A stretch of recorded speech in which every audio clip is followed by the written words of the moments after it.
What's up, Drew Hill Heat? Drew Hill Heat. What's up? Drew Hill Heat.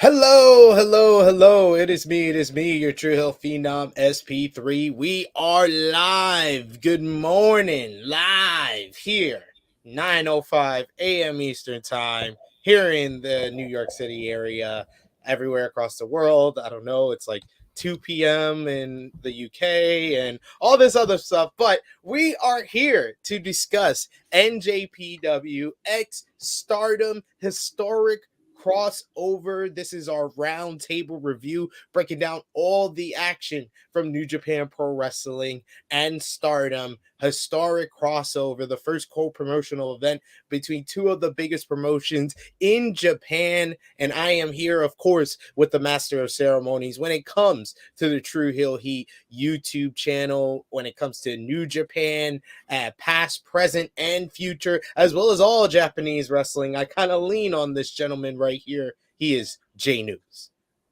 Good morning, good afternoon, good evening, ladies and gentlemen. It's your good brother J-News, and we back at it again. Me and the one and only SP3 talking to y'all about this crossover event.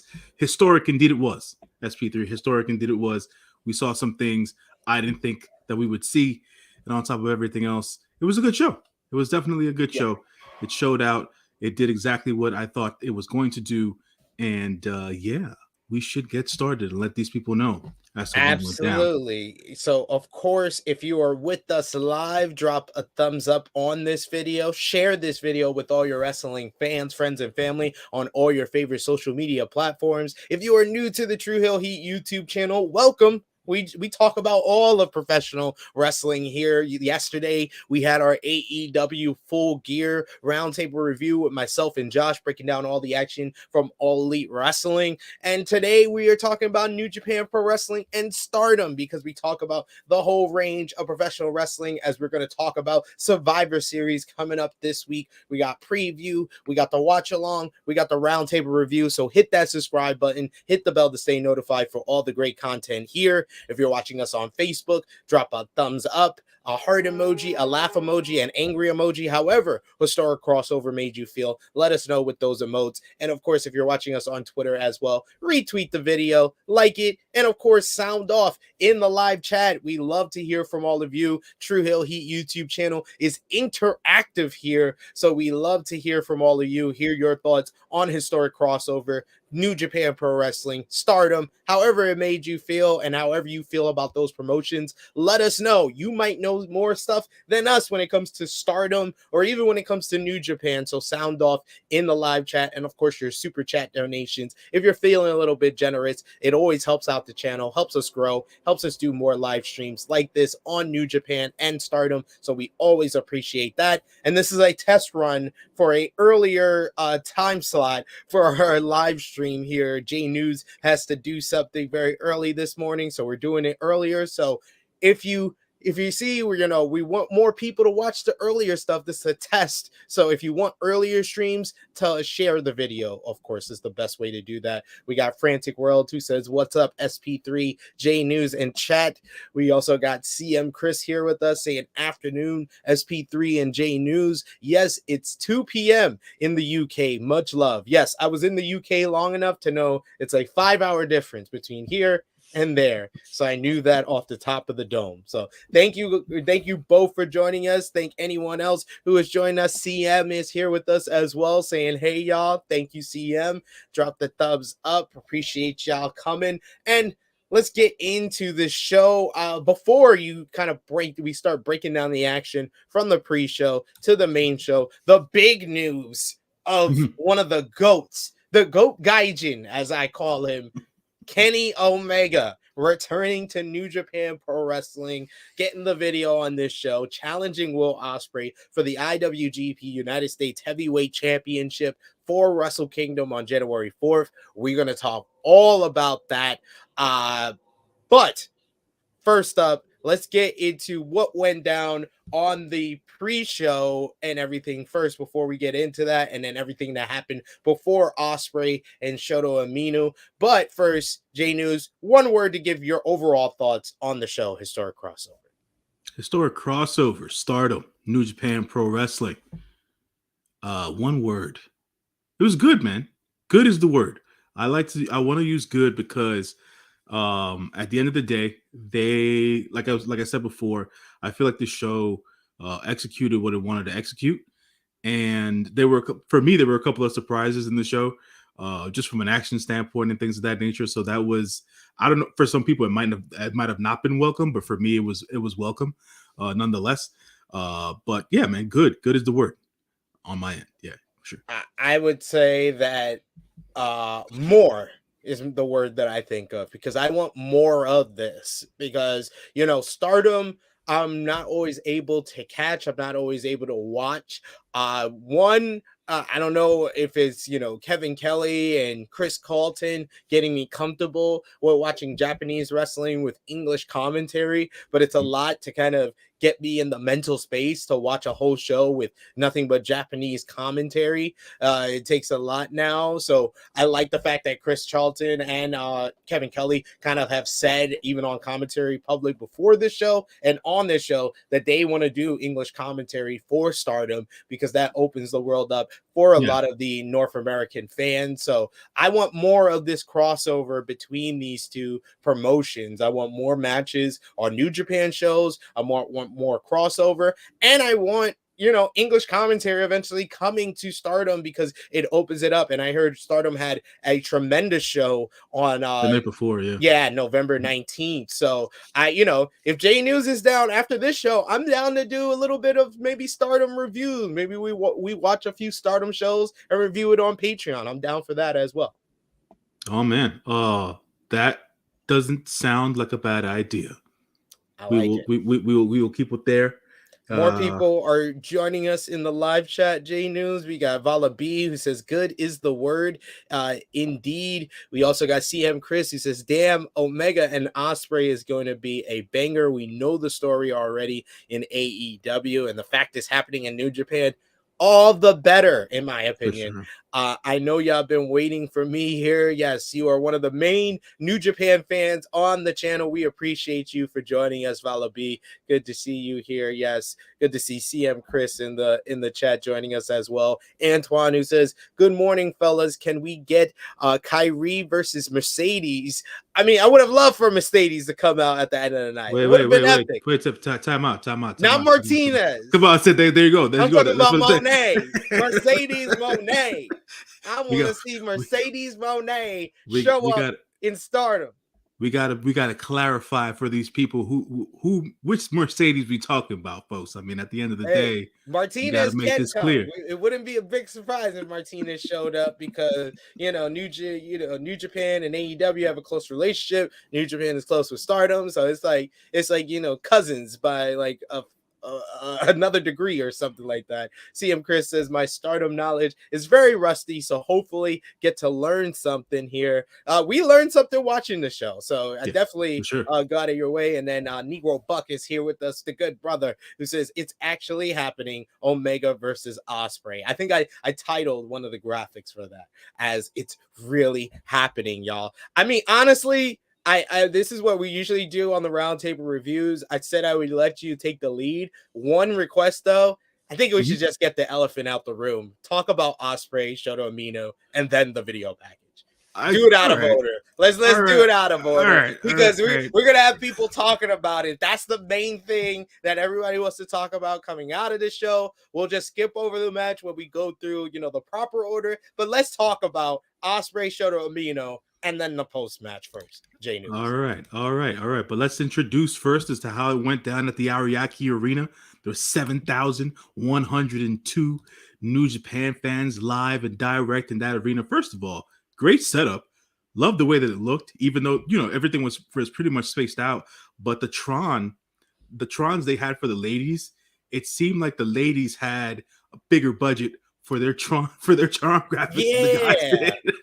So big ups to the ladies over at Stardom for getting those Tron graphics up and ready to go. But let's talk about it, SP3. Let's talk about the main event. Let's talk about the semi-main, should I say. Let's talk about how Will Ospreay took on Shota Umino one-on-one. Red shoes in the building. Though. So let's talk about the Hayabusa. So the tribute to Hayabusa, Will Ospreay, as we know, a big time wrestling fan.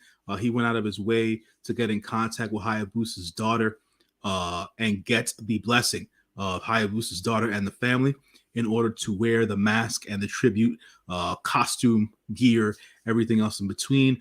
Will Ospreay is also going to be putting this particular gear and mask up for auction to that way the funds that are going to be accumulated after the auction go towards the cause that the family does support on their side of things. So that was to me that was one of the dopest tributes that I've seen in a long time for a wrestler to do. So that kicked off the entrances on that end. Shooter, man, what can I say about this young kid, man? My main man, the top shotter, Shota Umino, he did the damn thing, man. He didn't let me down because I didn't get to watch the historic match between him and Will. But this match was definitely a banger, as people were expecting. This to me, you know, for them to be able to thrust Shooter into the main event scene, just in this match, the way that they did in this historic crossover, for me was quite a bit. How would I say this? It was a big thing, man. It was a big thing. The dude's been away for 3 years. This is his first match back officially in a New Japan ring in Japan, one-on-one, and it had to be against Will Ospreay. Will Ospreay, he didn't put the kid over yet, but he damn well let him get his shit in, and they definitely played it up with some of the storytelling during the match as well. I definitely dug this match for all that it was worth. SP3, your thoughts about the match before we get into the post-match stuff? Well, I really like the story that they tell, kind of playing off of the previous matches that they had, and especially the Royal Quest 2 match, where his father, Red Shoes Uno, stopped the match. So when Ospreay was laying in the elbows, like I previously showed here, I thought that was when the storytelling of the match really picked up, and it was top notch, especially, Red Shoes Uno being a part of that story, thinking about the health of one of the athletes in the match, and one of those athletes is actually his damn son. So I thought that storytelling was great, and it created a great atmosphere for Amino's comeback. Shooter just came back, and he had that fire to him.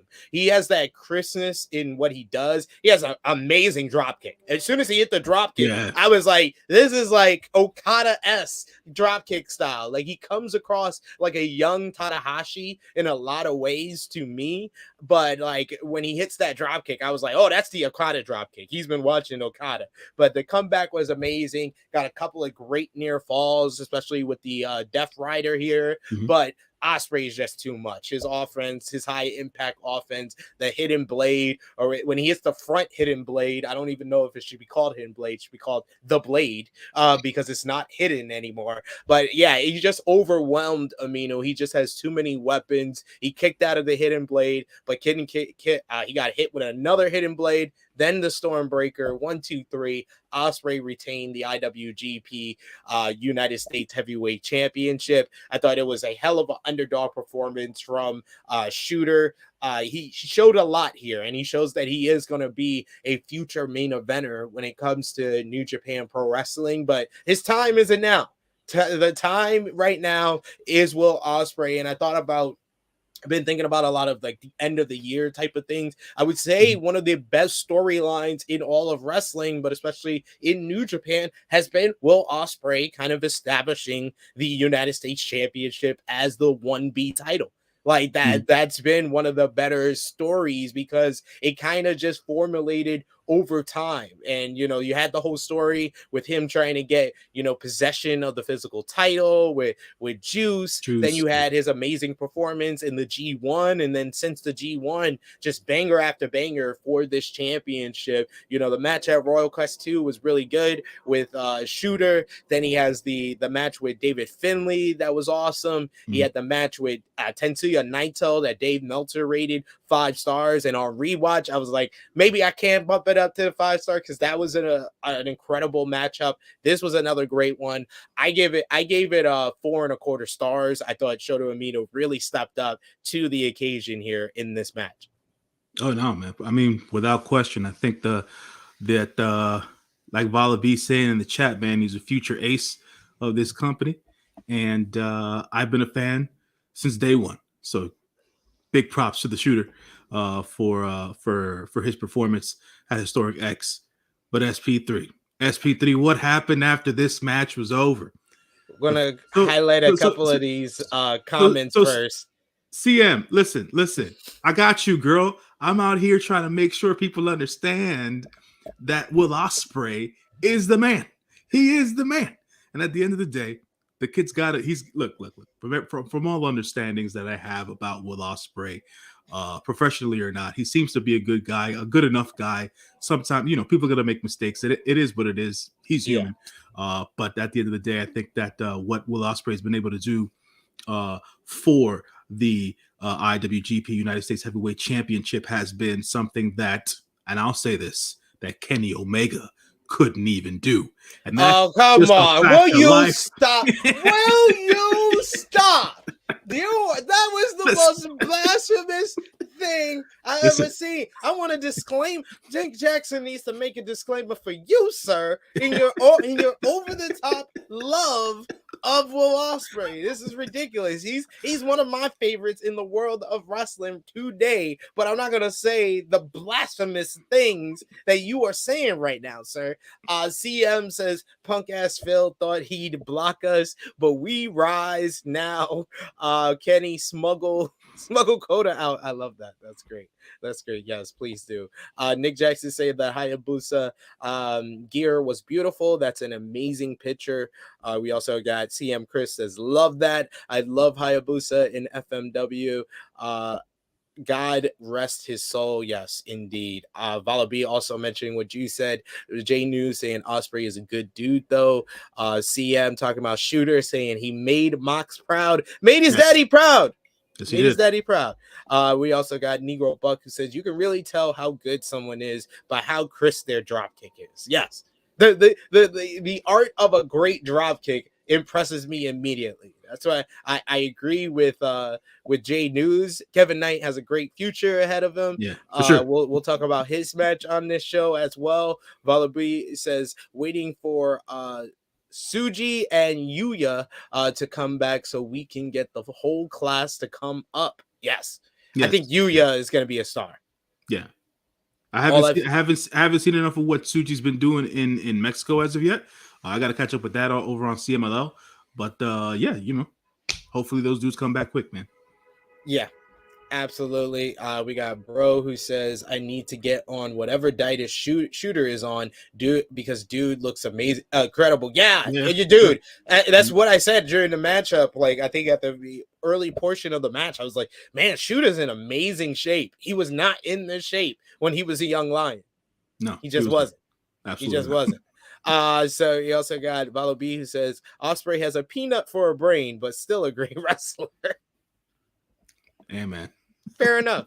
CM says I need Shooter to get on American TV too. I see him and Takashi Konosuke Takeshita all be the next generation for NJPW. I want them to be worldwide. Well, Takeshita is really a DDT guy, and he's very adamant about sticking with DDT, but he signed with AEW now, and he can be the future of AEW. I would say guys like Takeshita, MJF, Daniel Garcia, Wheeler Yuta, Hook, Lee Moriarty, those are guys that can be like the future on AEW.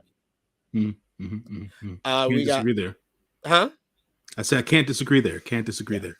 Yeah. We also got Frantic World, who says Kenny Omega said Will could have been the top star, but he dropped the ball. Now I have to come back to show him who the big star is. So yes, let's talk about that post match. I know you've been wanting to talk about it, J-News, because I called it. I said this. I said this before Battle Autumn. I didn't know Ospreay was going to get one more title defense in, but I've been saying before Battle Autumn, go back and watch the Battle Autumn preview. I said Ospreay wins against Naito, and then the video wall comes up. We get the Omega video package. Then Shota Umino showed up, and I was like, all right. After that, it's either got to be Omega or I'll accept Moxley because it makes sense with Shooter. But we got what I wanted. Let's talk about it, J-News. It is the bit of news that has overshadowed everything that happened in wrestling this weekend. that piece of news, that happening, that video that was played out on the Tron, Kenny Omega sticking it to Will Ospreay, speaking all that Japanese goodness to begin the video, and then obviously speaking in English at the end of the video, just so in the words of Ala B, Will's peanut brain can understand it. Kenny Omega, man, Wrestle Kingdom 17 versus Will Ospreay for the IWGP United States Heavyweight Championship. It's happening, folks. It is going down. Kevin Kelly said this during the match. I said this while watching the video. I'm not too sure what New Japan Pro Wrestling is thinking. This is the main event. You're overshadowing your own heavyweight champion at this point. But it is what it is. We get the match that we want to see in their relative primes. This is the most important thing. We don't get to see Kenny Omega as a 50-year-old wrestler and Will Ospreay as a 40-year-old wrestler. We get to see these guys in their primes tear it up, tear the house down at the Tokyo Dome. What did I think about this? That's the first thing I said to myself. SP3 was right. It went down. This is the match he wanted to see. I thought we were going to get Mox on, honestly, but now having the chance to see what's coming in about a month and a half's time. Can't wait, man. Can't wait. In the words of the great Bart Scott, can't wait. So that's definitely some great ass news, man. What your thoughts on? Talk a little bit about what Omega said. He said that he said when AEW was built, there was nothing left for me in New Japan Pro Wrestling. So he left. So of course he needed to be replaced. And who was the replacement they chose? Well, of course, it just had to be the masterful William Ospreay. And how did that turn out? He was like, the crowds are smaller. There's no the crowd. You can't hear them cheering anymore. So now, they talk about, that's because of the pandemic. He was like, is that the line that they tell you to trot out? He was like, the real virus is you, Will. And he was like, he has to come back now. He was like, when New Japan called, he wasn't really interested. I love that. That was a great line. I wasn't really interested. But you, Will, and all your auto-translating foreign pals, or all of you, or Kenny Omega knockoffs. So now I have to come back and have to prove the difference of what makes Kenny Omega different from a Will Ospreay. So Wrestle Kingdom, he's coming to save the promotion, and he's coming to face Will Ospreay. Man, Kenny Omega, no one does the Videotron video, the video challenge like Kenny Omega. This man looked like an absolute fucking boss first of all, in the throne with his shades on, looking like a fucking boss. And then the way he just so smoothly. This man cuts a better Japanese promo than he does in English. I'm honest to say just how smooth he cut this promo. And yeah, Will Ospreay accepting afterwards. This is the match I wanted. This is the match you needed. And this completes the story of what I was just talking about, of Will Ospreay establishing the United States Championship as the 1B title. This is the match to do it. And how dare you say that Kenny Omega didn't do that, because the last time the US title was in as big of a match as this was Omega versus Alpha. Alpha versus Omega, Jericho versus Omega, and he put the United States Championship on the map, that to the point that New Japan felt comfortable enough to basically get rid of the Intercontinental title. That's what Omega did last time. So Omega already did this shit.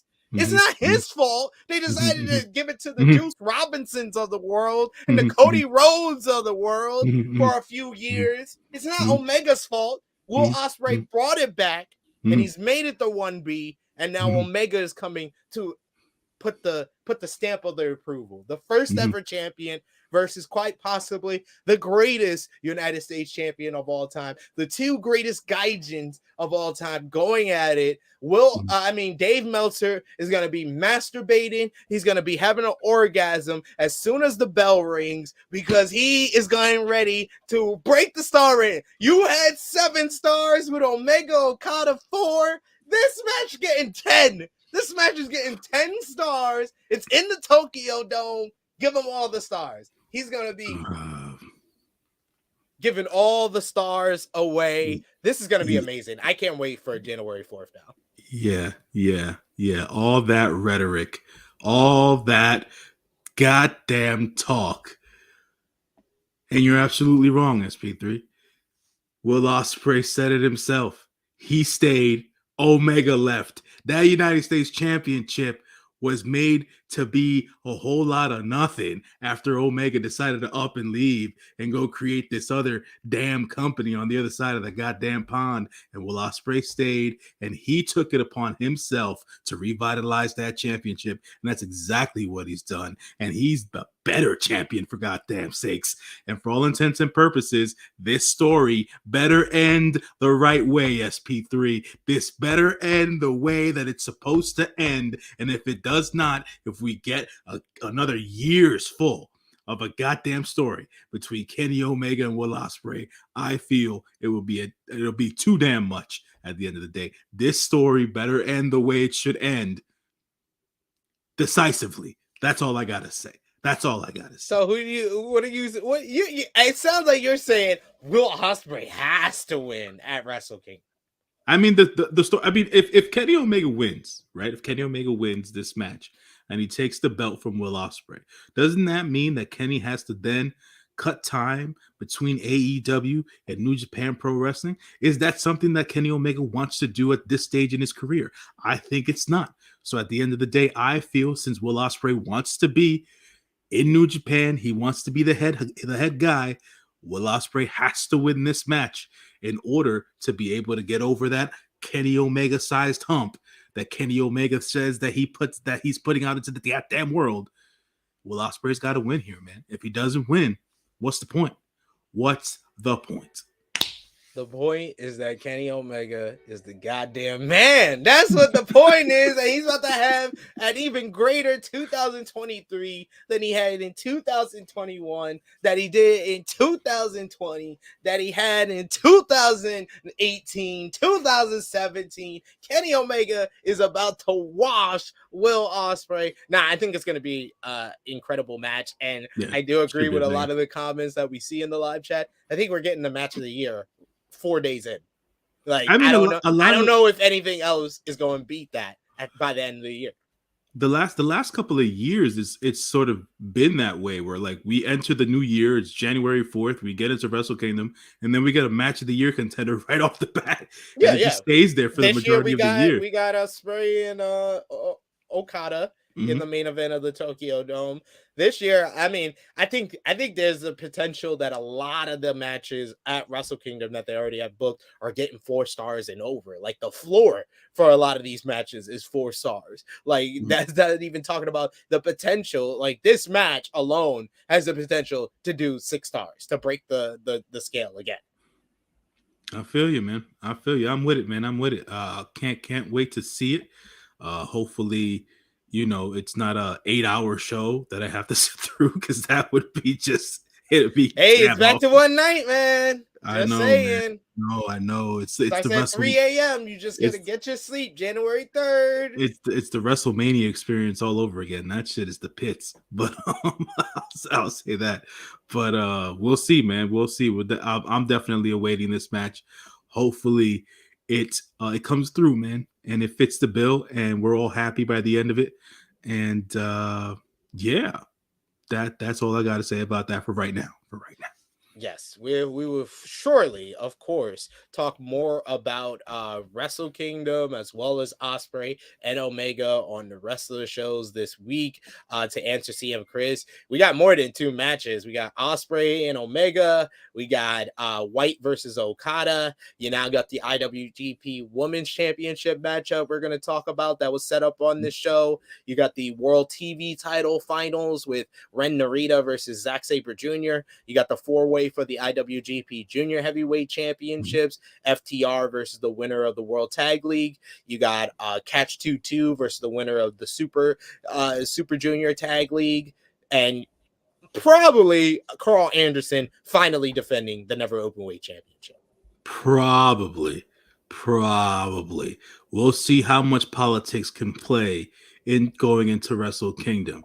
You know, we see. He's either gonna announce he's defending at Wrestle Kingdom, or he's defending at like World Tag League Finals or something like that. That's just that's cheap, but that's what WWE said. Like, tell him you do the World Tag League Finals. Just drop it there. They'll set up their Never Openweight title for Wrestle Kingdom. You'll be done with them, and then you can come back.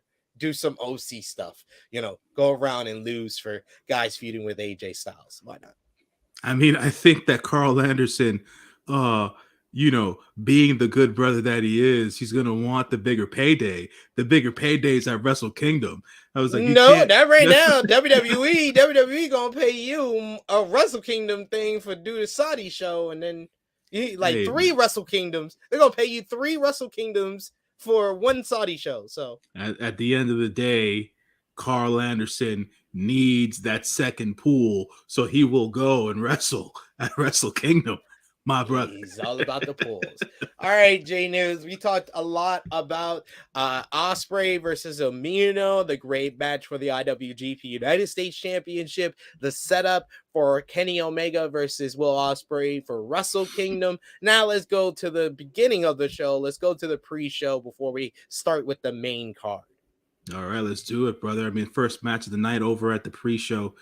We had all the current crop of young lions in an 8-man tag.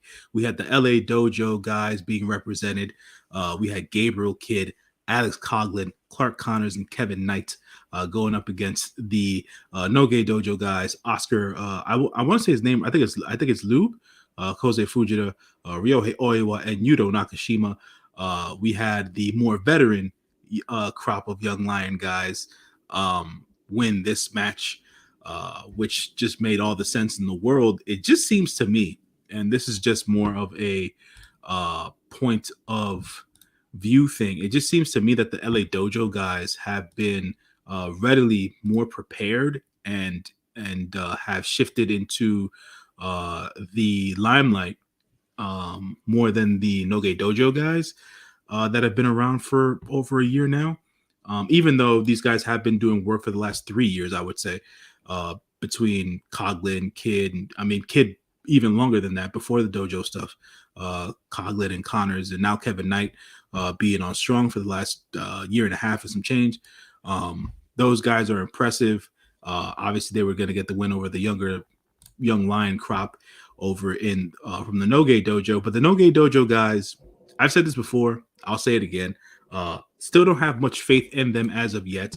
Haven't seen much from them to determine whether or not they're going to pop or be big enough stars as of yet. Because I saw that early on with like Vala B said, with guys like Yu Uemura and Yota Tsuji early on when they were doing everything during the pandemic. I saw like, yo, these dudes, they're going to be able to do something in New Japan, but I haven't gotten that taste yet from these guys over at who are representing the No Gay Dojo right now. But the LA Dojo guys, they're there, man. They're there. I want to see more from them.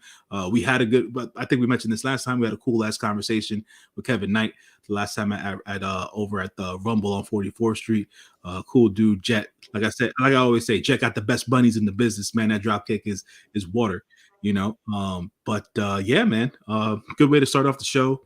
I wasn't a big fan of the next match necessarily, not because it was a Rumble, but because the way they pieced it together. Ugh.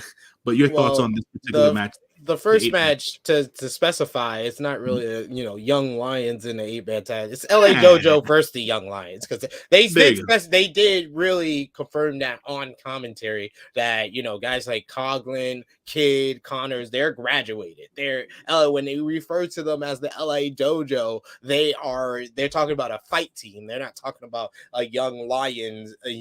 So it's really the Young Lions versus the LA Dojo. That's how I saw it, and I thought that the LA Dojo guys came off very, very well. They have just a nice little swagger to them, and they came off like heels, especially with the post-match beatdown on the Young Lions as well. And I like that. I like their little swagger. I liked Kevin Knight talking trash to the camera, like you said. We got to talk to him, and I like him bringing out more of that personality out here in his first time in Japan, but ahead of the Super Junior Tag League. So good performance. And as far as the Lude guy, he is huge. That is like that was when he came in the ring. I was like, God damn, this guy! It makes everyone look like a dwarf.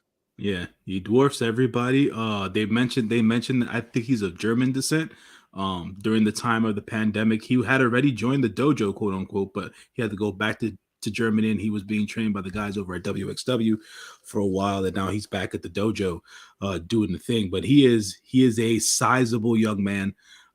We will see what he has to bring to the No Gay Dojo crop. Hopefully, a new dimension to the No Gay Dojo crop, because these guys not yet over at the No Gay Dojo. We got Dunstan, who says, "Oh, I thought I was the only one. It looked like most of the women's Titantron look far better than most of the men's." Yeah, for sure. That's exactly what it was, man. The Stardom folks seem to have a better design team than the guys over at New Japan Pro Wrestling. So it's crazy because they're owned by the same company. You would think.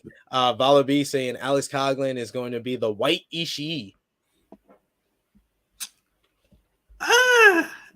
Yeah, I mean, hey, I saw him in Bloodsport. In Bloodsport, he's awesome. So, hey, man, listen. Yeah, Alex Coughlin, the android Alex Coughlin, the white Ishii. Yeah, I'm gonna leave that there, man. I'm gonna leave that there, brother. Let's go to the next match. All right, so the next match, it was a what Rambo. What the hell? It was the Stardom, Rambo, right? The women's. Yeah, it doesn't actually list this on the results here, but it says to be determined thing on the website. I did see that. It whatever. It was a short Rambo. It was about 25 minutes. I did not like how this was set up at all. I don't know. It felt sloppy. It felt sloppy to me. I don't feel like a lot of the girls actually, when it comes to the Rambo, you're supposed to be able to catch something in the sense of who's getting their shit in. I didn't see anybody really get their shit in here. Like I said, it was done in a very sloppy fashion. I wasn't a fan of this match. Had nothing to do with the ladies, more or less of the sense of how it was booked. I wasn't a fan. And I'm not a fan of the regular New Japan Rambos either. So, at the end of the day, this just didn't work for me. I forget who won this match, to be quite honest. Myra. Okay, there you go. Okay, so Myra won the match. Right, so, Mirai won this match. So yeah, there's that, and to each his own. I think the ladies did the best with what they were given, which wasn't much. So there's that. I mean, it's a Stardom Rambo, so it's like a New Japan Rambo. I don't expect much from it. I do expect a moment or two, and we didn't even get that. We didn't get that. I gave we did that. Not get that. I gave the opener with the LA Dojo guys. I'll give that 3 stars. I gave this one a 1.5 stars. Yeah, maybe if that. If that's that. me. That's me being generous. Let's go to the opener on the main card. So we got the opener here, which was an 8-man tag team match. We had those putrid, those go away heat having House of Torture boys. It was Evil, Yujiro Takahashi, Dick Togo, and Sho going up against members of Chaos. Ladies and gentlemen, the newest member of Chaos, officially or unofficially, I don't know if we want to say that. Officially, the men of the hour, what was it? What was the tagline they gave him at the show? The bad child? Was it the bad child? Yes, the bad child. It was so weird hearing rap music for an entrance on a New Japan show. It was, and especially now. I mean, I'm not gonna knock it. It is what it is. Leo's been doing his music thing for a while, but Lio Rush, Yoshihashi, and Tomohiro Ishii of Chaos, going up against those House of Torture boys and stuff like that. This match didn't last too long, about 7 minutes or so. Lio Rush and Yo sticking it to Sho, using the 3K for the win on Dick Togo, as Chaos comes up with the upper hand in this particular match. Not much of a showing for Tomohiro Ishii before his match coming up against Chris Jericho here. I think it's on Wednesday, right? For the AEW heavyweight for the ROH heavyweight championship. But good showing for Lio Rush, good showing for Yo. Didn't see much of Yoshihashi in this match either. But whatever you did see is typical Yoshihashi stuff.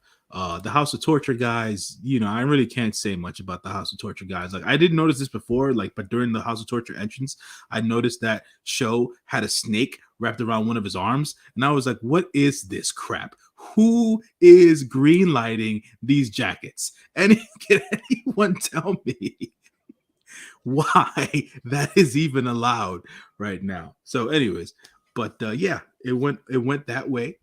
Chaos obviously getting the win here. To give it the star rating, maybe a solid 2. It was better than the Rambo, but at the end of the day, it has the House of Torture. No need. So I gave it 2.5 stars. I think Lio Rush, he looked good. This was more about establishing Rush and Yo, who are in the Super Junior Tag League, establishing that they're going to be using the 3K. And that came into play in their first match earlier today, which I was able to catch before we went live here. And they had a really good match with the champions, Catch 2-2. So they should be delivering some good matches in the Super Junior Tag League. But this match, 2.5 stars, but House of Torture, they have go away heat for me. CM Chris saying Chaos has been busy this weekend. You had Chaos represented by Best Friends, Orange Cassidy, Rocky Romero, and Danhausen getting the win on the Full Gear 0 hour pre-show. And then you got Chaos on this show, throughout this show as well. So yes, New Japan, Stardom, and AEW gave us a hell of a weekend of wrestling. Yes, indeed. And can someone tell me why AEW thought it a good idea to continuously tell people that the Best Friends had a mystery partner going into this match when everyone knew it was going to be Danhausen? Well, they didn't say mystery. They said a very nice, very evil, very mysterious partner. So they were telling us who it was the whole time, but this was to introduce the new Danhausen. Or the old Danhausen, whichever. The man with the teeth in the jar and everything else in between. They even had him on video on freaking Rampage. I mean, come on, guys, come on. Yeah, they didn't try to make it seem like it was going to be a mystery partner, so people thought it would be. They pretty much told you it was going to be Danhausen, but it was to introduce the new version of him. I don't even know why you brought this up. I brought it up because I thought that it was like I don't know what AEW was trying to do. It's just confusing. But anyways, on to the next match. We had a 6-woman tag team match. This was between 2 of the different factions of Stardom. to go over onto one side. It was Himeka Thekla and Mai Sakurai versus Saya Kamatani, Lady C, and I say AZM. I don't necessarily I don't know if they say it any other way, but AZM. So those 6 ladies took on one another. You know, it was interesting because I know that Stardom has their different divisions for their belts. So it was interesting to see what the names of the different divisions are. They have their equivalent of like a Super Junior division, which is what Thekla's a part of, along with which is I think that's the high speed. Yeah, the high speed championship. And it was interesting to see that from their perspective, and they move really fast. This match, and then what we would see, I think, a couple of matches later with Starlight Kid and Nasapoy. I was like, man, I want to see some high speed matches after seeing them in this matchup here. Like Thekla, I was a fan of her from her name, but just watching her with the poisonous spider, with the stuff she was doing and stuff, I like her. She's cool. She's cool, man. She's cool. They gave us some good action here. Lady C was touted to be the tallest of all the women. Helping us. Bro's helping Azumi. us. Thank you, bro. Bro, you the man. Thank you. I appreciate you, bro. Lady C touted to be the tallest of all the women wrestlers in all of Stardom. She is definitely a taller woman. You know, so I would say, but she brought it, man. I really liked what she was doing in the match, even though they didn't give her too much shine towards the end of the match. They really let her do some stuff. So I thought that she was impressive for what it is that she was doing. But yeah, definitely those high speed ladies, they brought something that was definitely different. And I'm there thinking to myself, but Stardom's been around for a while. Is this where the guys are getting all their freaking shit from? And I was like, because at the end of the day, it just makes sense. You know, and I was like, that's dope though. That's dope, man. So I think the ladies from Saya Kamatani side won this match. And I think Kamatani got the pin on Mai Sakurai with the Firebird splash, as they call it, which was just the 450 really. So those young ladies, they definitely did the thing there in their 6 women's tag match. We then had a mixed tag come up next. I don't get to give my thoughts. You have thoughts. Yeah. You have thoughts. This match was I thought this match was a lot of fun, and it kind of highlighted a bunch of the ladies here. Himeka, she looked good with her power display, kind of lifting. I think it was 2 of the ladies at once. That was a very impressive power display. But Saya Kamatani, there's a reason why she was top 10 in the PWI 150 for the women, because she's really damn good. She's probably one of the better high flyers in wrestling, regardless of gender, that I saw. Just how smooth she hit that 450. And then the other matches that I've seen with her, I've seen a match with her and Starlight Kid earlier this year, where just the smoothness of their high flying is just really something to behold. So Saya Kamatani, she looked really good here, and I thought it was a fun trios matchup that got over a bunch of the ladies here. So I gave this one 3.25 stars. I could dig that. 3.25 stars is a good score. I'm with that. What do we have next? We have a tag match. We have a mixed tag match, should I say. This was fun. We had Julia and Zack Sabre Jr. Versus Shuri and Tom Lawler. Tom Lawler bringing the filthy, as he usually does, with Shuri. So we have a comment here from Valabi, SP3. Yeah, Valabi says, but everyone knows Azumi is going to be the top star of Stardom soon. Her time will come. All right, cool. I appreciate the and he said tallest, like what, 5'6"? I mean, most of the ladies at freaking Stardom are miniature, bro. So yeah, tallest is 5'6". What the hell? You know, you got to make it relative to the company at the end of the day. Sheesh. Like it's not like we got freaking Raquel Gonzalez out here. You know what I'm saying? So it's like fair. So it is what it is there. But yeah, man. I think that this next match was fun. For all intents and purposes. Tom, like I said, I'm not the biggest fan of Tom Lawler, but his entertainment aspect of what he does to get the fans involved into the match, I think is always cool from a New Japan standpoint. Didn't know much about Shuri or Julia coming into this match.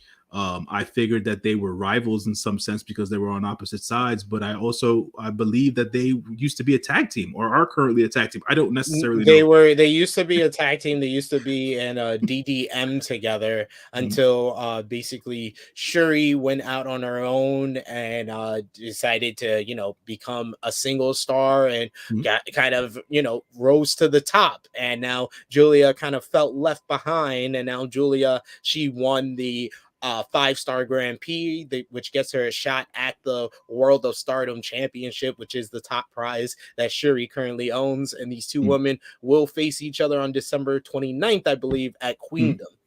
Yeah.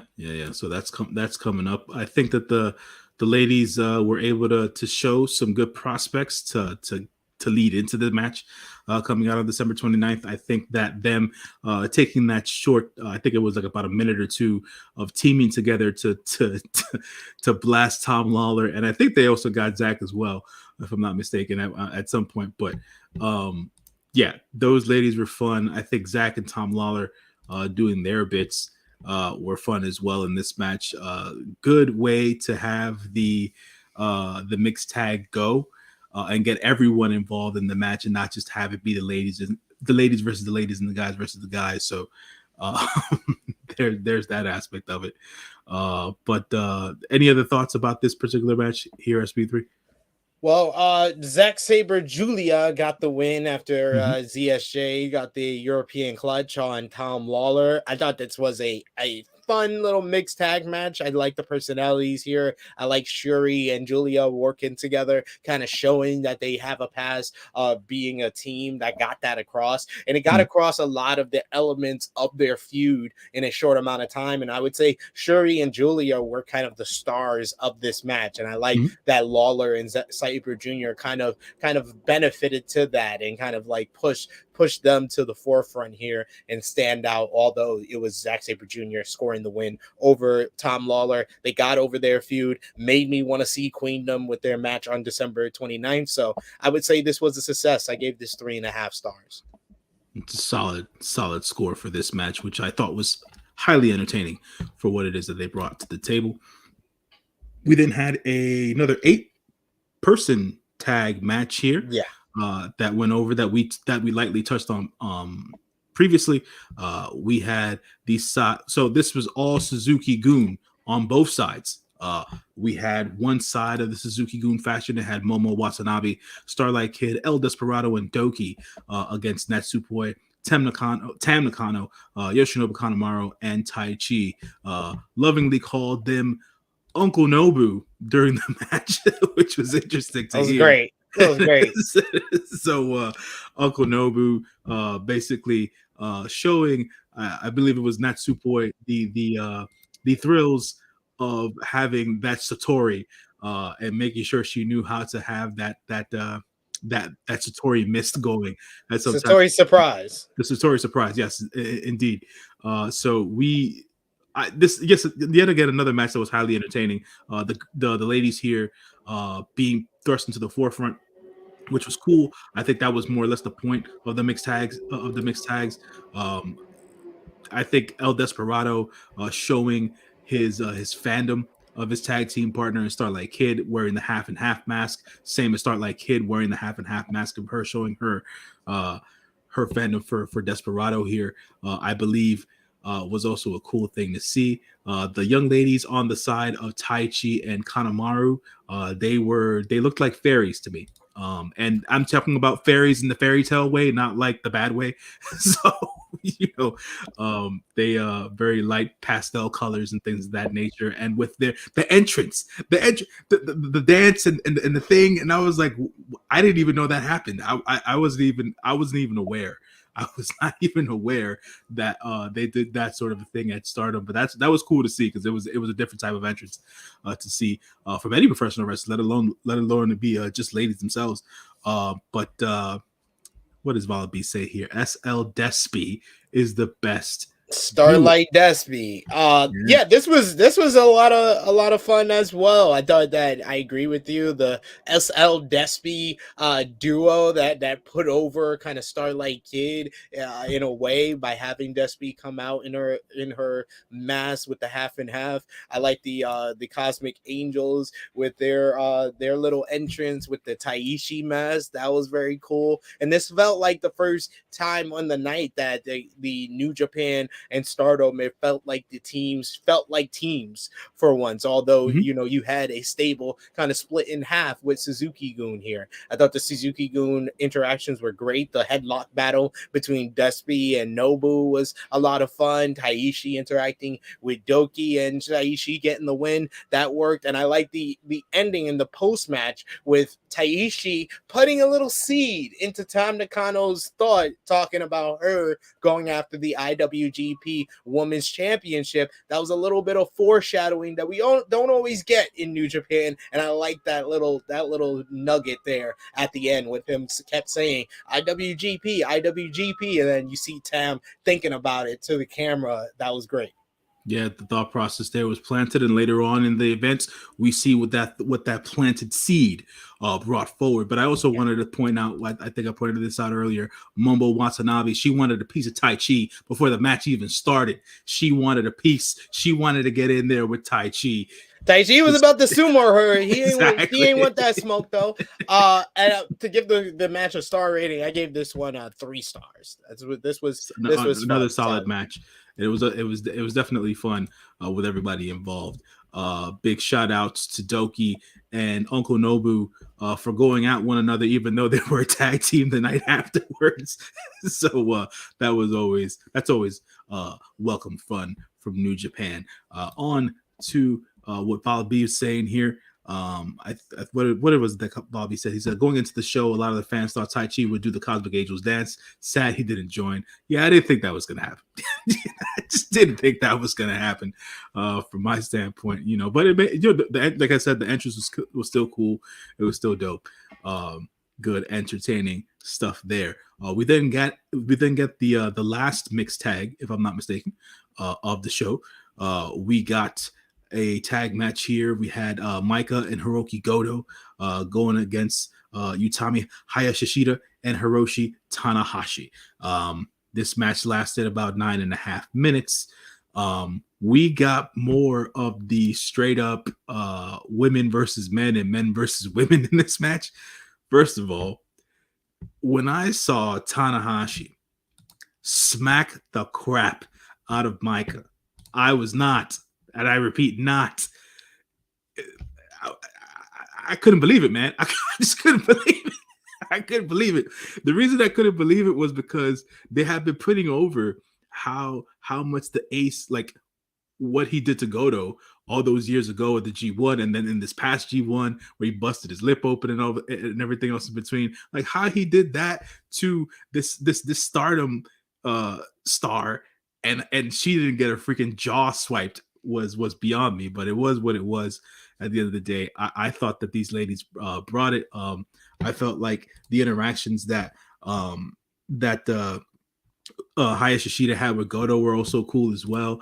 Like yet again, like the other, like the other mixed tags in this event, very entertaining, cool stuff to see. I believe Hayashishita was the one who got the pin over Micah for the win with the hijack bomb in this match. SP3, your thoughts about this match? Hayashishita is the fucking woman. She is the woman, yo. She's only 24 years old, and she just came out, and I was like, "Oh, this is the ace of Stardom." Right. She just had that swagger to her, and it wasn't even the fact that she was teaming with Tanahashi that made me say that. It was her entrance and how she came across. I was like, her look is just phenomenal. She looks like a star. She walks like a star. She presents herself like one, and she works like one. That hijack bomb is a great finisher for her to have, and she's able to execute it on a number of different women from from what I've seen. So I love the performance here. Love her interactions with Hiroki Goto in the matchup, as well as her team with Tanahashi. Maika was good in here. She was a good foil for her. Her and Hayashita work very well with each other. Goto and Tanahashi work well with one another. I gave this 3.25 stars, but the real takeaway for me was Hayashishita. I'm a fan.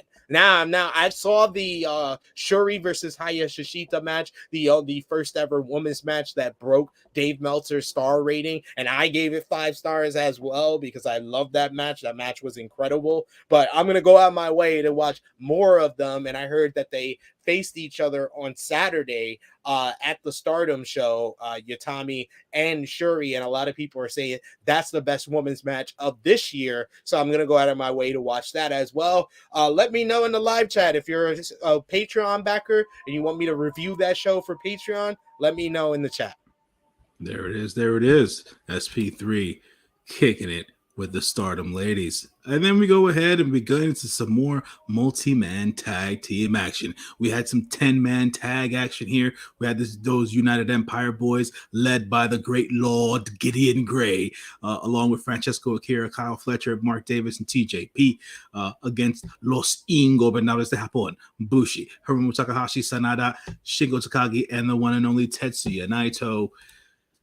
Guys, we watched these enough to understand what this was. We understand what this was. LIJ has been trying to get Lord Gideon Gray to put or tuck his tail between his legs and run away. And they continued to put the beats on Lord Gideon Gray. They continued to show off and show the world that LIJ is just the overall better faction, but they can't seem to get wins here. Because at the end of the day, the United Empire gets the win. Kyle Fletcher and Mark Davis hit the Coriolis on Bushi to get the overall win after 10 minutes in this match. But a lot of this was more or less to pump up the junior tag champs in TJP and Francesco Akira. They got some shit in for Kyle Fletcher and Mark Davis, as they are, to me, they're the favorites going into the World Tag League. Hopefully they get their match against FTR at Wrestle Kingdom, and the Lord Gideon Gray doing his best to be some LIJ's punching bag, so that's always welcome and stuff like that. LIJ with their usual tag team functionality, the fluidness, the drop kicks, and everything else in between. They're the best band of brothers I know in professional wrestling is LIJ, so that's always cool to see. SP3, your thoughts about this match? I thought LIJ, as usual in these multi-man matches, they usually know how to have an entertaining match, and they did that. I love their interactions with Gideon Gray. Gideon Gray has become one of my favorite members of the United Empire, honestly. He just comes off like the money mark, the annoying guy who's like the spokesperson for the group, and it just gives them a different feel. So I enjoy it, and I enjoy him being in these multi-man matches like this. But yeah, I felt like this was just a match to kind of put over Aussie Open ahead of World Tag League. They seem like the favorites, and if they are the favorites and they do win, that gives us another potential 5-star match for Wrestle Kingdom. So I'm here for Aussie Open winning World Tag League and versing FTR for the IWGP Heavyweight Tag Team titles at Wrestle Kingdom.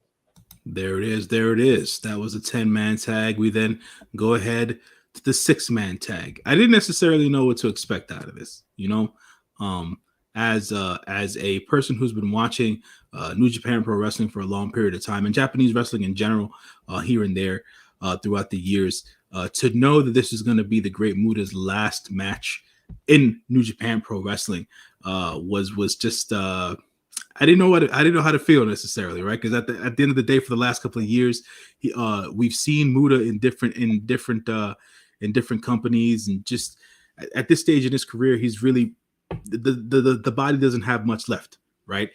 So to see him here, I knew we were going to get a couple of missed spots from him. Obviously with the Great Okan and things of that nature, I didn't necessarily know how well he's going to be able to move around the ring, which wasn't really well. To be quite honest, if I'm speaking honestly here, But at the end of the day, to me, I think if it wasn't for the great Muta and the great Sasuke and the great Kabuki, I would have never gotten into Japanese wrestling in the late 80s, early 90s. So much credit due to great Muta for even turning me into a fan of Japanese wrestling to begin with. Great career for this man and for what he's done.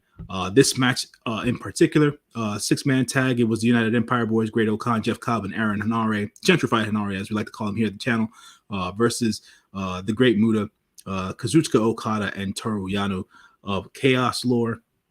This match lasted about 9 minutes and 48 seconds. To say that, was the match entertaining for the most part? Yeah, I think it was. I think they were able to get have Kaz in there for the majority of the match to carry it from a wrestling standpoint. Toru Yano brought his usual comedic stylings to the match. Jeff Cobb had one, I think, if I'm not mistaken, Jeff Cobb had one power spot in this match. So I'm not too sure if Jeff Cobb's completely healthy as of yet. But he was able to compete in this match. Great Okan took the majority of the beating in this match. Hanare got his shit in here and there, but Kazuchika Okada was able to hit the Rainmaker on Gentrified Hanare to win this match by the end of it all. The Great Muta, by the time the match was over, he gave Kazuchika Okada his seal of approval. Finally, after all of these years, did not shake the man's hand, but he did spew the green mist into the air in the vicinity of Kazuchika Okada as he walked out of a New Japan arena for the last time in his career. SP3, your thoughts on this match and how you saw it?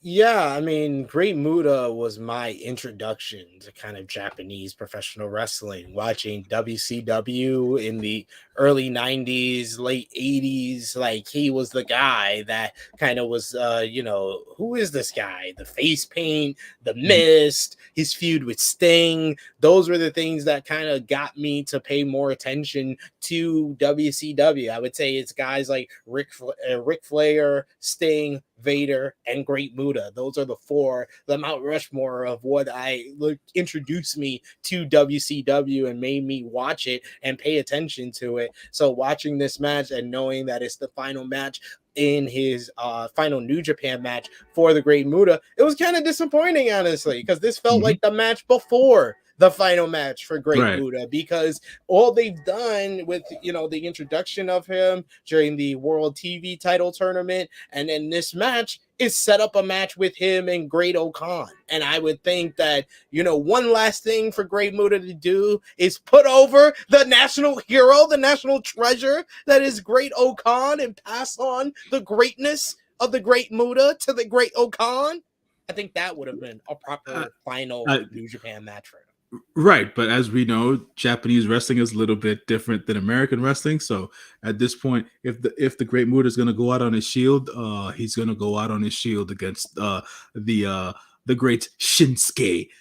Yeah, because the WWE star who barely gets wins on WWE TV needs to come to another promotion to beat the Great Muta. Absolutely. We got Bala B who says still looking forward to the match with Nakamura on January 1st, though. Yeah, I mean, we talked about it last time, J-News. If you're still down, I'm down to watch that match, watch the show, and review that either for Patreon. But if we get enough attention, maybe get more people involved, liking our content with us talking about the Japanese scene, maybe we can review the show on the channel. But for sure, it'll be on Patreon. We got Vala B who says Jacob did a fantastic post-match backstage interview. Go watch it. It's hilarious. He's blinded, so he's basically to the wall in the back instead of the cameras. Yeah. Look, guys, I think when I saw the runtime for the historic crossover show and it came in at 5:40, right? 5 hours and 40 minutes. I had 5:34, but I have 5 hours and 40 minutes on my end, guys. And the match, right? The main event match between the ladies ended at 4 hours and 20 minutes. that means that there was still an hour and 20 minutes of the show. It's like, how do they do without this? matches? How do you do also that? you also have to skip like 20 minutes of the pre-show because Yes. they stopped the pre-show 40 minutes in, so you have the 20-minute gap between the pre-show and the start of the main show. Then you also got they didn't even, to be fair to them though, they learned to not do the long intermission between the fifth and the sixth match. So at least that cut on the time. But yeah, like most of the shit that they show for the last hour is just one backstage interview with KAIRI and then nothing but dead air. Yeah, I'm not too sure as to what happened there. Who was in charge of the recording that night? Yeah. Anyways, on to the next match. Well, we got the final match. It's time to talk about the main event because we already talked about Ospreay and Aminu. If you want to hear our thoughts on that, you can rewind this video to the beginning because we talked about that at the start. Around the 10-minute point is when we started talking about that, as well as the Omega challenging Will Ospreay for Wrestle Kingdom 17. So we just got the main event. First ever IWGP Women's Championship matchup, KAIRI versus Mayu Iwatani. In the live chat, if you have any thoughts on that match or overall thoughts on the show, let us know. After that, we're going to give you our match of the night, MVP, LVP, thumbs up, thumbs down, thumbs in the middle for the show overall. So last call for super chat donations as well if you're feeling a little generous. J-News, let's get into this main event. Oh man, the main event. What can I say? 25 and a half minutes of what I thought was probably one of the better women's matches I've seen all year. And I don't get to watch too many of the women's matches nowadays because my outside of New Japan, my wrestling watching habits aren't that great. So being able to see the great KAIRI here against who is the young lady who is the face supposedly of Stardom, Mayu Iwatani. This was a freaking battle, a battle of two women who were friends. The storyline was that Iwatani felt like KAIRI had left her behind. Sorry, I'm not even being able to speak today. Had left her behind, and Iwatani carried the company on her back for the last 5.5 years. KAIRI coming back and making her return this year as a part-time star at Stardom. That was thrown in there during commentary as well. Also have to mention that one of the Stardom ladies was part of the English commentary. She was put as part of English commentary after I think the third match of the night, and she. I think that New Japan. I understood the intent behind having the young lady on the announced team, but she didn't add much to the team, which was a little to me. Which it sucked because I wanted to hear more of her perspective and learn more about the ladies. When she did get her vocals involved, I learned a little bit more here and there, but I understood what it was about. But back to the match, I think that Iwatani just, man, she brought it in this match. Not to say that KAIRI didn't, but like being able to watch this match, this was more strong style from these two ladies than I had seen the entire show. And to me, that was super dope to see that those two ladies putting the display on of what the Stardom women can do, and they delivered big time in my estimation. It was just seeing Iwatani do those dragon suplexes and her striking game, and KAIRI still looking like she's at the top of her game. It was just a dope ass match to see. At the end of it all, KAIRI came away with the win. She dropped the insane elbow for the second time during this match on Mayu Iwatani to get the win and be the inaugural IWGP Women's Champion. SP3, your thoughts on the match? How did you feel that the ladies did here? Did they represent Stardom as well as I thought they did? Your thoughts? First of all, let's Mhm. give credit to the commentary because, you know, like you said, I would have loved the young lady that was on commentary to give a little bit more. More, yeah. The little bits that she did give us did add a bunch to the overall presentation of the main event.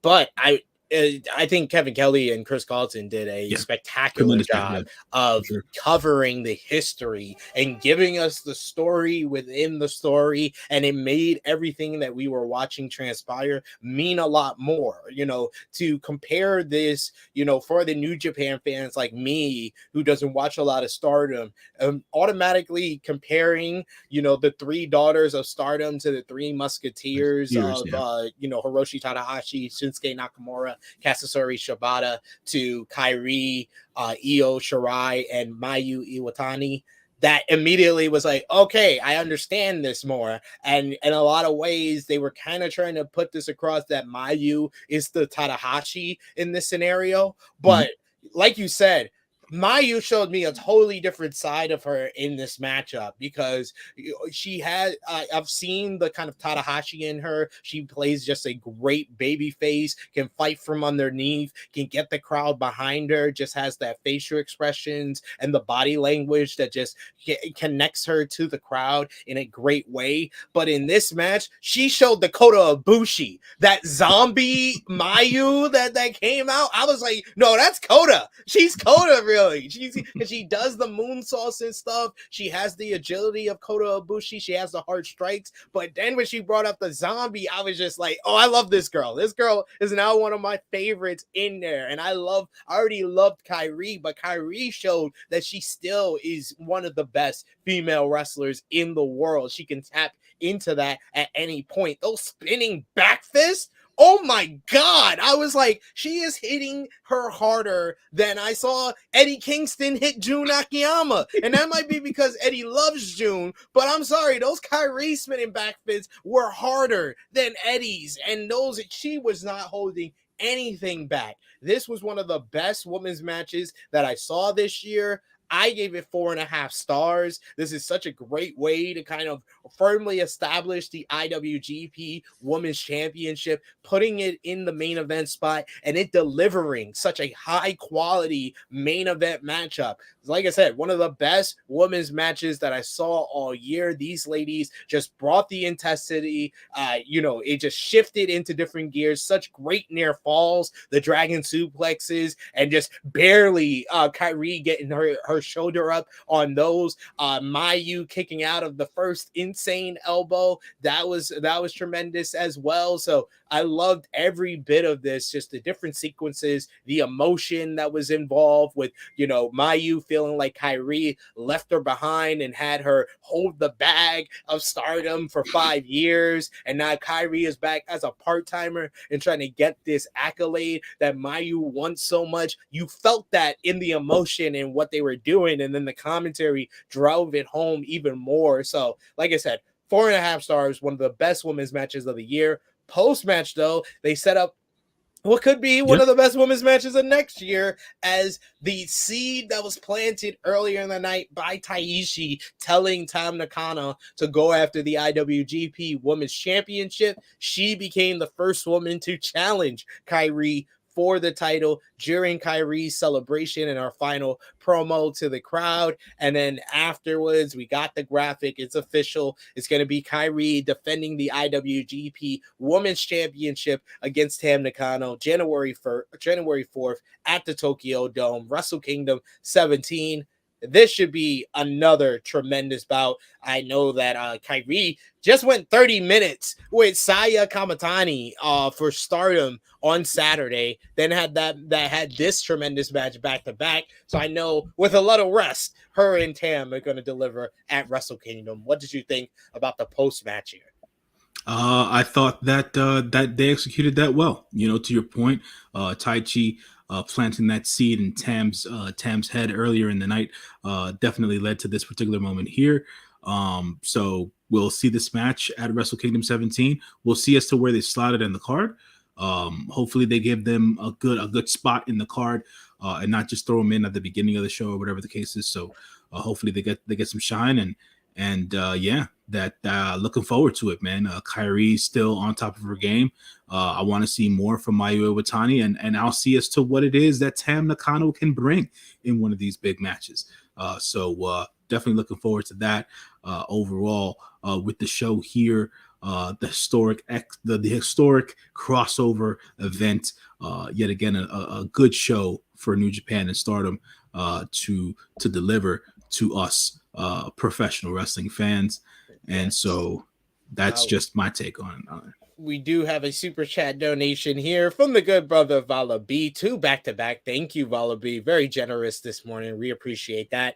He says, Mayu versus KAIRI is my match of the night. This was the quintessential Stardom big match main event.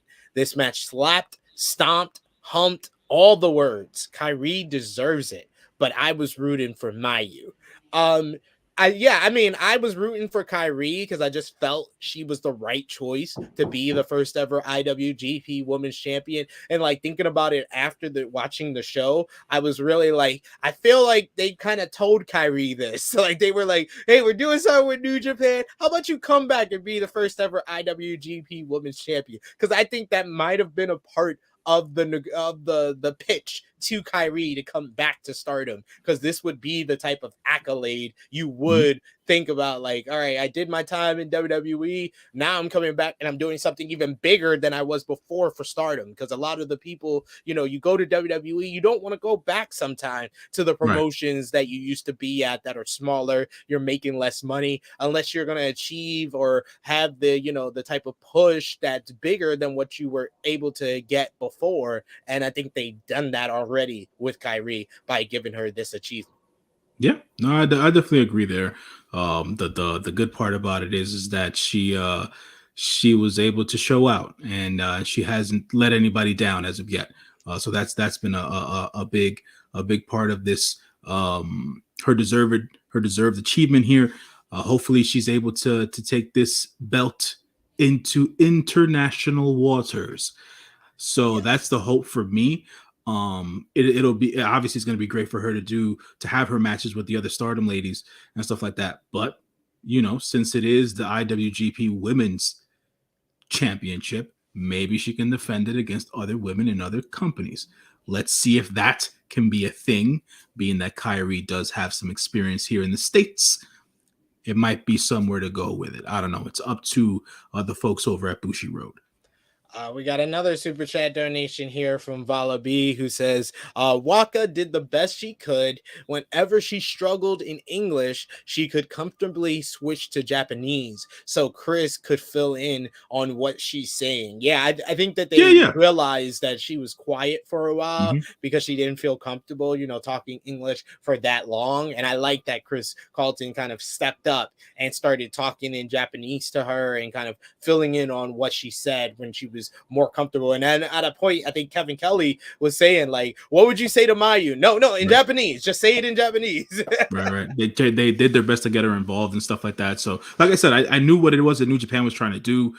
It just, at the time, at certain times when she just went completely silent, I was like, oh, this isn't boding well right now. I think the guys need to do something. But to your point, SP3, Charlton came in and basically spoke to her in Japanese, got some stuff out of her as well, and Kevin Kelly trying to goad her into saying different things in Japanese was a good thing as well. At the end of the day, having the female representation from the wrestler side was the point, which I think for future events can be something that they could just work on and things of that nature. So definitely a good way to have it start out at this event.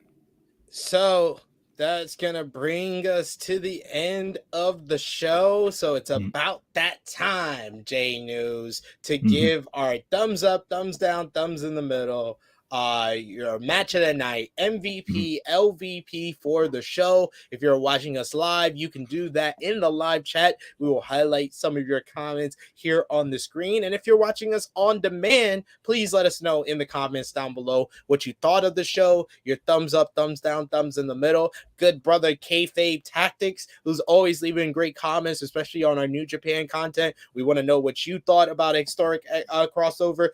He already told me on the Full Gear of Roundtable review in the comment that he thought Historic Crossover was better than Full Gear. So I'm interested to hear what J-News thought about this show. So let's put our thumbs in the middle for New Japan Pro Wrestling X Stardom Historic Crossover in 3, 2, 1.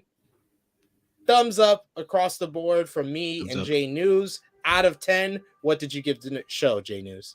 I said it was a good show. So for me, this is a solid 8. For the fact that you know me, when it comes to tag matches and stuff like that or whatever, it just too much filler kills it for me. I know what the point of the event was, don't get me wrong, and things of that nature. But between the main event, what Ospreay and Shooter brung, the mixed tag matches were highly entertaining and very fun to watch. So that's what really brought me into it. So that to me is definitely an 8 out of 10. If it would have been, I don't know, a little bit more out of certain things, maybe I probably would have given it like a 9 or a 10 or whatever the case is. But this is a good start to my experience with the ladies from Stardom. So you know, we'll definitely take it from here. Yeah, I'm gonna go 7.5 out of 10. I went really high on AEW Full Gear. I went 9.5 out of 10. It was more of a, I would say it's a 9 out of 10, but I just felt like giving it a 9.5 just to piss some people off. But you know what? I'm gonna give a boost for this because I love the main event. So I'm gonna go 8 out of 10 as well for this one. I thought it was a good combination of what New Japan and Stardom could achieve. Like you said, the mixed tag matches were a lot of fun. Got to introduce me to a couple of the Stardom stars that I wasn't familiar with as well. So I always enjoyed that. And I would say that the semi-main event and main event gave us some high quality matches to close off the show, and that's what you're looking for. And of course, it made you look forward for what's to come with the announcement of Omega versus Ospreay, as well as Tam versus KAIRI. We got some big matches coming up for Wrestle Kingdom, and the card is really shaping up to probably be the best Wrestle Kingdom card in years, probably since at least 2020 at the very least. But J-News, match of the night, what did you give it? Match of the night, man, has to go to the ladies' main event, brother. That's what I was saying. It's just one of those things where they showed out. They showed us what those Stardom ladies could do, and they put it all on the line. It was all that emotion, all the effort, all the strong style, Stardom style. To say it that way, I think that that definitely brought it. And you know, big props to the gentleman, obviously at the semi-main, Will Ospreay, my main man Shata. You know, they brought it, man. They brought it, and but the ladies, they definitely killed it here at this show. MVP of the show. I don't get it. Dude, you MVP getting to of the me. show. I don't get a match of the night. You get a match of the night. You get a match of the geez. night. You get a match of the night. You get it all. You get it all. You get it all, man. You get it all. I will go with the main event as well. KAIRI and Mayu, like I said, one of the best women's matches of the year. It's that Becky, Bianca from WrestleMania. Those are the two that comes to mind when I think of the best women's matches this year. But I'm gonna go out of my way to watch the Stardom show from over this weekend. I might add Hayashita versus Shuri to that list as well. But I think KAIRI and Mayu really did a great job of really giving a tremendous start to the IWGP Women's Championship, and they chose the two right women to kind of introduce the championship. So MVP of the show, J-News, who you got? Oh man, you know what, man? MVP of the show, because she showed out, and I thought she brought the fire, even though in a loss. Giving it to Mayu Iwatani. She brought that fire, man. She brought the zombie with her. You know what I'm saying? That was super dope, man. I really, honestly, during the match, I really thought she was gonna pull it out. But KAIRI ended up getting the win. But Mayu Iwatani, man, just giving basically going through the story beats that they went through in the match, and then Kevin Kelly basically explaining what Iwatani had been doing the last 5 years or so since KAIRI had left and things of that nature. Iwatani showed why she was left with the bag, and she took that bag and she ran with it. So that's why made her my MVP of the night, my LVP of the night, if I'm being completely honest. Again, you're doing it to me. I don't get an MVP choice. Sheesh. My MVP, I give co-MVP to Ospreay and Mayu. Yeah, I agree with you. Mayu Iwatani definitely proved her point of why she's been the ace and the top star for Stardom for all these years. I want to show some love to Hayashita. She ain't MVP, but like I said, that was the Stardom person that impressed me the most on this show. Shuri and Julia as well. They were great in their mixed tag match. But my MVP, Ospreay and Mayu. Ospreay for what he's doing with the IWGP US title, and Mayu for what I feel she was the MVP of that main event. That was the match of the night. LVP of the show, J-News. Automatic LVP goes to those dumbass House of Torture boys, just because it has to go that way, and that is always going to be my default go-to at every New Japan show until someone does some even dumber stuff at any other shows. What about you? I agree. House of Torture, definitely my LVPs, because I mean, there wasn't too much bad on the show, and they're bad. So they're the only things bad on this show. So got to give it to them. But yes, that brings us to a close for our NJPW X Stardom Historic Crossover Roundtable review. Want to thank the good brother J-News for joining me here as per usual, reviewing New Japan. But this won't be the last time they see you talk about New Japan if you're a Patreon backer, because we got some tournaments going on. So let the people know what you're going to be up to, as well as where they can find you, sir. Oh, man. Well, tonight, ladies and gentlemen, I will be posting up a review on the Patreon for the Super Junior Tag League. Tomorrow, I'll be covering the regular World Tag League. Every single night of these events, your good brother J-News will be covering it. So please go on to the Patreon, pay your $3 a month, help us the hell out, love the content, do what you got to do, and support your good brothers over at the Patreon. You can check me out over on the Instagram, _JONJY. I'll be doing my best to giving you all the updates across the board when it comes to everything that's coming up. And SP3. Good to hear that stuff right there. You can follow me on the Twitter machine at TrueHillSP3. I'll be back on the YouTubes, on the ITR Clips YouTube channel later today, 4 p.m. Eastern Time, with Alex McCarthy on Monday Night Live on Inside the Ropes. We'll be with Kenny McIntosh as well, and we'll be discussing AEW Full Gear, breaking down the card, giving my star ratings. If you want a spoiler alert for those star ratings, check out yesterday's AEW Full Gear 2022 roundtable review with myself and the True Jaw Josh, breaking down all the action from AEW Full Gear from Newark, New Jersey. You can check that out right now. Like we said before, patreon.com/True Hill Heat, $3 a month, True Hill Heat Prediction Championship, as well as additional content, including our reviews for the World Tag League and Super Junior Tag League. Right now, you can check out our preview for those tournaments. That's up right now at patreon.com/True Hill Heat. Also, you got a review of NWA Hard Times. Yes, I made Stat King watch that god-awful show, and he reviewed it over on patreon.com/True Hill Heat as well. Twitch.tv/True Hill Heat Wrestling. We're about 10 followers away from 100 followers, so go over there and support us. We're going to be making some changes this week, changing the name, changing the presentation, and there'll be a lot more gaming over there, so check it out. And then ProWrestlingTees.com/True Hills for your True Hill Heat merchandise. Want to see last final comments as we close things off here? You got Ashton Ash bidding us adieu, saying all of this has been fun, but I must bid you adieu. All of y'all adieu, goodbye and good night. And yes, Ashton Ash, join us later. ITR Clips is the YouTube channel. Me and A-Mac talking about Full Gear. later today. Want to thank J-News as always. We'll be back together reviewing the finals of the World Tag League, Super Junior Tag League here on the YouTube channel. For more New Japan content, you got Patreon. For J-News, it is me, your True Hill Phenom, SP3. This has been our NJPW X Stardom Historic Crossover.